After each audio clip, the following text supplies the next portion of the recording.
Hey, this is Jonathan. Thanks for joining me today. I hope this video finds you in good fortune. Today I want to talk about what a non-fungible token is. What is this thing, a non-fungible token?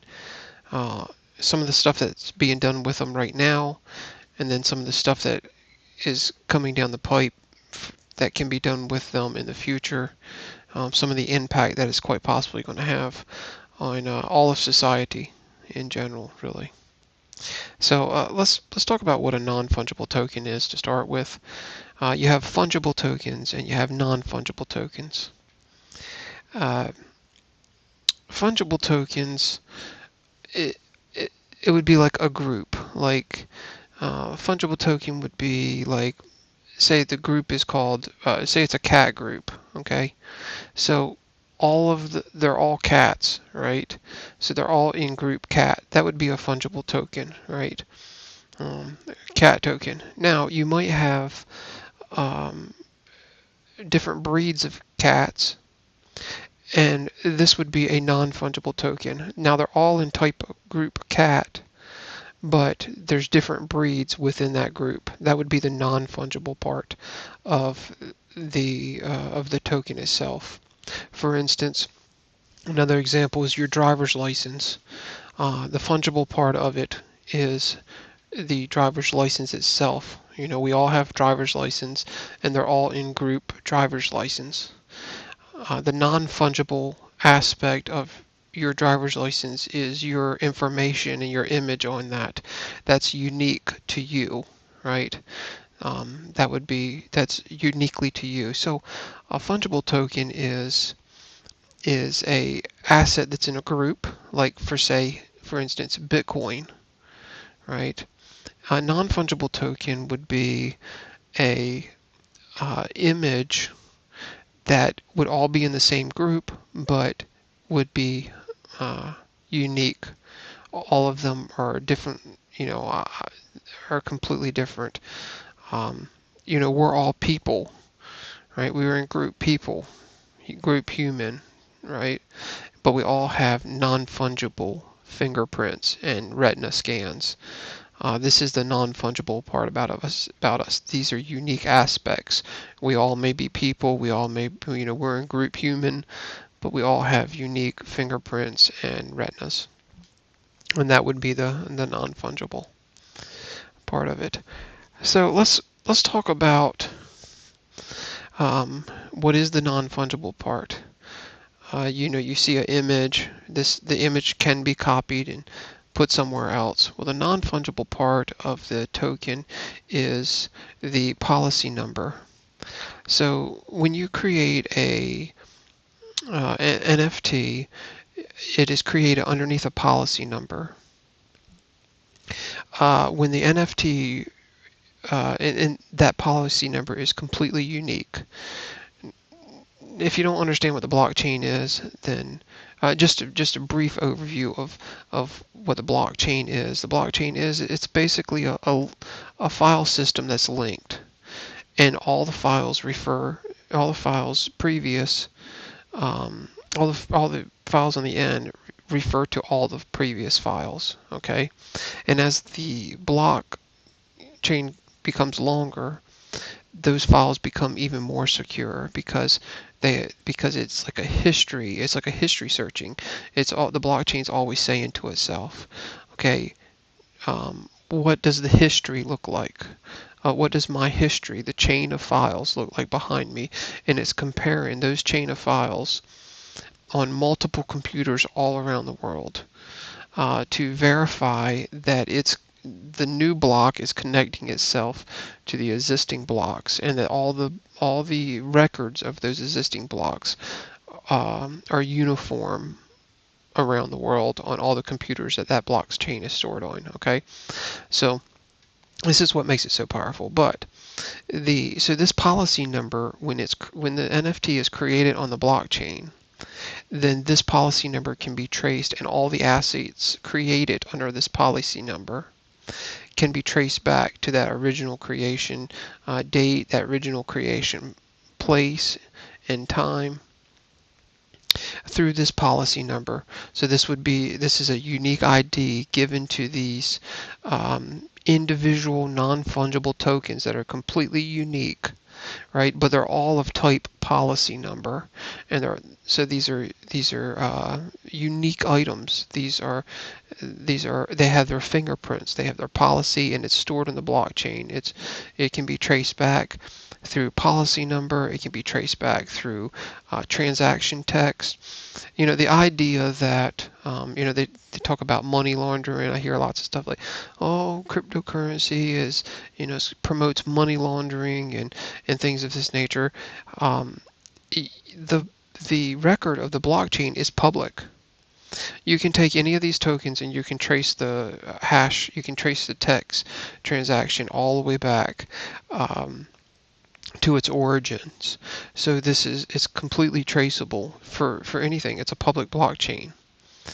Um, and these are unique assets. So say I have this image here I've created. This is one of the NFTs that we created. Say somebody takes this exact same image as 3D model. This is a GFI, GIF, GFI. I'm an electrician. This NFT has this GIF associated in a 3D model, and this is the 3D model. This is the actual. You can put the policy number. This is what it looks like sitting on the blockchain, right? So if this is on JPEG Store. You can come on here and go to Pool Tools, and it'll take you over to Pool PM here. And this is the actual NFT sitting on the blockchain. We've got the policy number up here. It's a longer number than this. This is just a representation of it. But these things can be traced back. Here's the last owner. There's the wallet address. Quantity 1. So this is it. This is the record on the blockchain. This can absolutely be traced back. So if somebody takes this image and tries to sell it, then this image, you can trace everything back by the policy. I know if I'm buying the real thing or if something fake by the policy number, the transaction text, and then you have the metadata. So this says that this is a Series 3. These are one of the NFTs that we are kind of experimenting with. We minted these NFTs. In fact, these are going to be updated here very soon. But you can put different things in these in here. The metadata. We've embedded our YouTube channel, our website.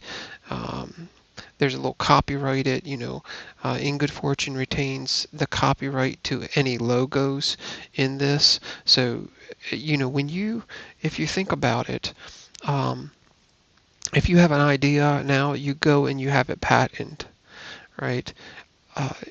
In the future, what I foresee, these are permanent, immutable records.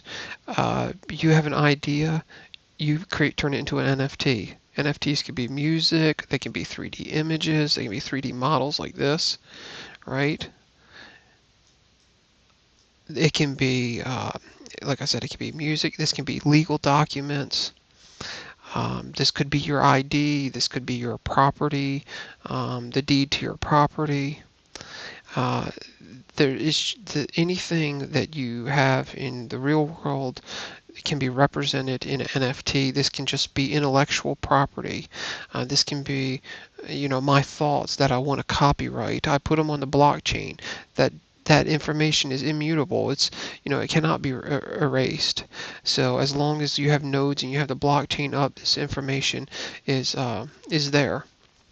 And this is the power. So for a couple dollars, I can go on, I have intellectual property, I can go on, create an NFT. If there's ever a dispute, I have an NFT of my intellectual property. If there's ever a dispute whose property it is and who had the idea first, then I have the NFT. It's almost like, it's like having an idea, putting it in an envelope and mailing it to yourself. right? So it would be time stamped, but at any time you can open that envelope and take a look at the information, and it's still time stamped. It's having something patented. You can patent it. You can copyright music. This is in so if you have, and they're already working on things like this. Um, you can have software, and they have it like on YouTube, copyright protection software. If I go on YouTube and I post a song that somebody else has written, then they have a algorithm that runs and looks over the videos, and it will automatically come back and say you've got so and so song in your video, you can't post this, right? Well, I foresee a time when these policies will be registered, and you'll have pretty much the same thing. This is going to create a secure way for artists to own their own artwork. You'll be able to own your music without a bunch of pirating. You'll be able to own movies and things like that without a bunch of pirating going on, because they're going to be set in an NFT with a policy number. And not only that, but this allows me to actually own a movie. This is going to retain value for the end user as well. Um, so if somebody creates a piece of artwork, right? If somebody creates a building in the metaverse, this will be my NFT. This is the way that it's going. If somebody creates a piece of artwork, we're creating this this area over here for Art by Nora, which is one of our blockchain friends. In fact, actually, she sold a bunch of her work already. These are some of her paintings. This is not complete yet, but these paintings are going to be sold with NFTs, right? It's going to be the fingerprint of these paintings. And you will be able to own your artwork. These are going to be original, one of a kind. NFT is like the proof that an object is real, that it's the original, the real McCoy, right? They will be the fingerprint of this artwork, that NFT, and in the future, artwork and things like that will be, these are oil paintings. They're going to be sold with NFTs. They're going to be verified. It would be like having you have an old baseball card, or you have an old signature of somebody famous. You have Elvis Presley's signature or something like that. This would be taking the piece of paper to an expert and having them look over it and verify that it is really a signature of the person that it says. So paintings and artwork are going to be sold with NFTs, and that will be the fingerprint of artwork, of music.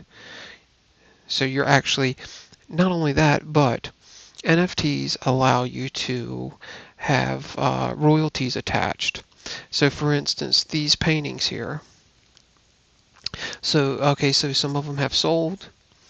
Now, when the paintings sell again, the NFT, they're gonna want to have a transfer of the NFT. So whoever owns the painting is going to own the NFT. Well, the new buyer is not only going to want to buy the painting, but they're going to want to buy the NFT, right? So they're going to be transferred together, because the NFT is proof of ownership that the painting is real, right? The painting is the original painting. And so the NFT is going to be transferred with the painting, and at the time of transfer, NFTs can have a royalty set on them.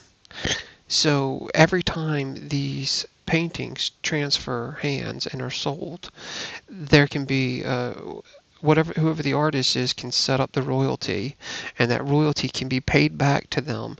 So not only are they going to make a portion, not only going to make the original sale price, but as their work increases in value, then they're going to receive royalties, permanent royalties on any of their work. This is a permanent royalty system. I'm a musician. I write a song. I sell the original album to somebody. A royalty is set up on that NFT, that NFT music album, and then for the rest of my life, I'm receiving royalties off of that work every time that it changes hands, every time one person sells it. Not only are the people that purchase it, you have a music album. Do you really own now stuff with like art? You'll own that item, right? But with music albums, do you really own that? Or like a movie, you own it, but what's the resale value on it? Well, this is going to help um, retain value of items like music and like movies. There might be people that produce music albums in the future with a limited number of albums. Um, and once the copyright protections come into place, which they are going to, then this will retain value. I mean, you could actually see possibly in the future people investing in music albums because there's a limited amount of them, or movies because there's a limited amount. I mean, look at the people that have old records. Some of the old records are just worth, a ton of money because there's a limited amount of them. And so these records become more valuable over time. Well, you're going to have music. You're going to see the same thing happen with music, and quite possibly even movies, where there's appreciation in the asset as opposed to a depreciation when one person gets it and then dubs it, copies it, and then sells it to everybody else, right? So there's going to be an appreciating factor with NFTs. Uh, Another thing that I believe that we're going to see is we're going to be able to see you're going to see ownership of land. We know about the metaverse, right? And NFTs are really associated with the metaverse at this time. In fact, here's Carta Station. Here's an NFT that we built for Carta Station, and this is like a little cheese house. It's on the moon, so we built a little cheese house here. And there's going to be ownership. You're going to have ownership of property in the metaverse, right? Or property in games. Okay, so uh, the gaming industry, what's going to happen is you're going to, and I'm getting ready to roll this over into the real world as well. But if there's weapons, there's going to be unique weapons or unique items in the game, clothing outfit. You're going to have ownership of these items, and by scarcity, these items are going to appreciate. So this is what the rage is. Just think about how the .com, think about if you own one of the popular names like Visa.com, or you own Mastercard.com, or bankofamerica.com, or something like that. These assets, these are unique website addresses, and these assets appreciate. So in the same way, assets in the metaverse are going to appreciate. For instance, look, I can open up my inventory. Look, I have a jetpack. This is a jetpack here. So, I can put my jetpack on, right? And these are items that I own. These are items that I own. And I'm not too good at flying though. But so you're going to be able to own items in the metaverse, and these items are going to appreciate. Okay. Just to give you an idea, your avatar, the things you'll build up. I know of people selling. I have a couple. I have gaming groups, and I have a gaming group with a bunch of people in it, and I know people that sell stuff, and just make a living off of selling in-game items, and they don't even own them yet. Imagine when you own them. So okay, in the same way, let's take this over into the real world. In the same way that that there's going to be ability to own stuff in the virtual space, just like a .com. NFTs are going to be tied to real world assets. Your property, the deed to your property, the title to your vehicle is going to be an NFT. It's going to show the history of that item and the transaction, the transfer of that item. So let's think about it in this way. A virtual real estate company. Now I'm going to go into decentralized exchanges and DeFi and all that kind of stuff, but there's this whole aspect that's opening up, this autonomous. It's going to be autonomous and decentralized. The whole system is going that way. So I'm going to touch a little bit on that in this example, but I will make a video about what autonomous and decentralized and all this stuff means. But so I say I own a piece of property and I want to sell that piece of property. That piece of property's title, deed to that property is an NFT asset. Now I can go the traditional way. I can call up my real estate agent and say, "Hey, look, will you sell my house? I'm going to give you a percentage of that sell. I'm going to give you 8% of that sell, and you're going to manage selling this house for me." And then they're going to list it and go through the process of selling the house, right? Well, what NFTs allow is it is a proof that this asset is yours. Okay, this is a real asset, and this is your asset. This is a legal document with a fingerprint, and I mean this is going to roll over into a number of aspects of life. Okay, but so I've got the document, the NFT of this property, the deed to this property, and it's got a unique fingerprint. It's automatically, I own this property, okay? I can either go to a traditional real estate agent or I can list this on a global property bank. All right.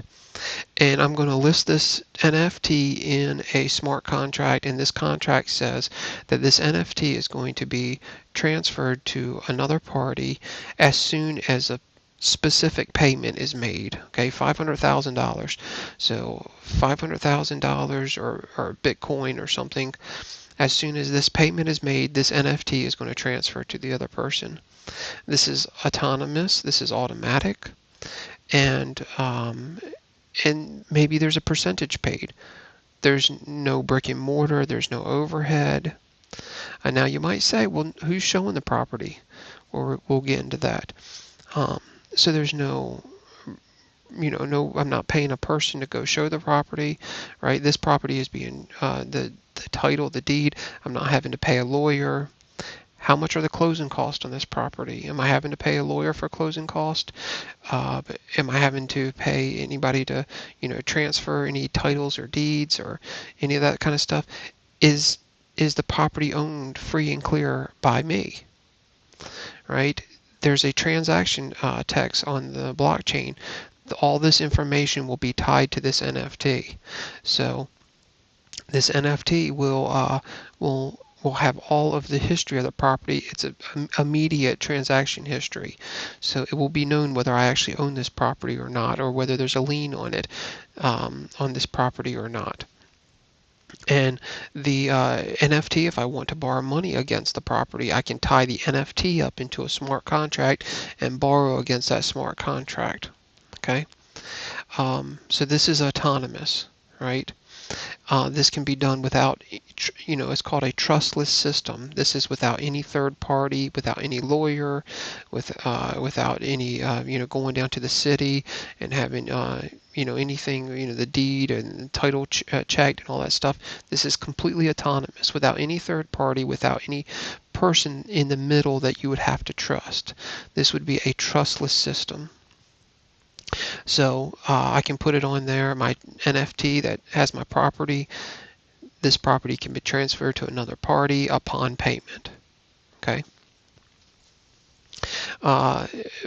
Money and everything can be rolled, a loan and everything can be rolled right into the smart contract. Now let's talk about the real estate agent. Now, how would the property be shown? NFTs our IDs are going to turn into an NFT. And you hear a lot of people, I don't want to have a digital, identification and all that kind of stuff. Well, you already have a digital identification. And that identification, that digital ID, that DID, right, is uh, your driver's license, you are in some database somewhere. Okay. When you go to um, the airport, there's different places you're going to have to you show your ID, right? When you go into a secured area, when you go into a military base or something like that, you're going to you're showing your ID. You go show your ID. You get stopped by the police. You're going to show your ID, right? Well, what a digital ID actually, you go receive a bank loan. You're going to you show your ID, right? You have to have your records. What a digital ID is going to allow for NFT is that it's going to allow for your identity to be confirmed without any of your information transferring hands to another person, because it's going to be in a form of an NFT. If there'd be a digital handshake, you're not going to have a person say, okay, well, this is this and this is this person and that, and all this is their information. Your identity will be able to be confirmed without information changing like that. The record of who you are will be confirmed. It'll be on the blockchain without people having to know your information, even your name. So, say you want to show your property. You're in a state. You're in California. You want to show a property in Washington. Okay. Um, well, somebody can register their ID. A digital key can be released to that ID only, where there's a lockbox on the door, or not, well, not even a lockbox, but person can go with their NFT ID that's been issued to them and view the house. It can keep records of all the times and date. That's your digital key, set up with a one-time use. Maybe a 30-minute lockout period or something like that, and then go and view the house. All of their information will be tied to that ID. It will give them, that information will give you an immediate idea who this person is without even you having been able to hold any of their information. So this is where we're going. The technology with the crypto wallets, it goes right into the NFT. You're going to be able to log into any website with your ID, with an NFT sitting in a wallet. You'll be able to log into any website under your account without putting any information in, because what you will do is you will connect your wallet to that website, and that website will confirm who you are because you have an NFT in your wallet. And there will be no transfer of any of your information. It's going to be as open or as closed as we want the system to be. This is the way you're going to be able to own marketing data. You'll be able to log into one of these social media sites, and you can log in with your wallet, and it will be a digital handshake. Or you can log in and your information you can set it up so your information will automatically, or the information you want that website to have, will automatically transfer to them. And this will automatically, the system's going to be set up where you will be able to receive some of the marketing funds by instead of just the marketers being paid to market to you, you will actually be able to receive some of the marketing funds that are being paid out directly to your wallet, because your wallet is going to be, your identification point. It's going to be your login. It's going to be everything. So your wallet will be. All right. So this is just a brief overview on NFTs. The options are, the possibilities, what's going to happen. I mean, who can foresee what exactly is going to happen? But it's very exciting what I see so far. I'm very excited about it. The people that are skeptical are the people that need to be involved. Everybody needs to have a seat at the table. I encourage you, don't be so foolish that you can ignore this technology, even if you are biased against it. I talked to a number of people, and they're just, some people, oh, it's great, and some people are biased against it. I encourage you not to be biased against it.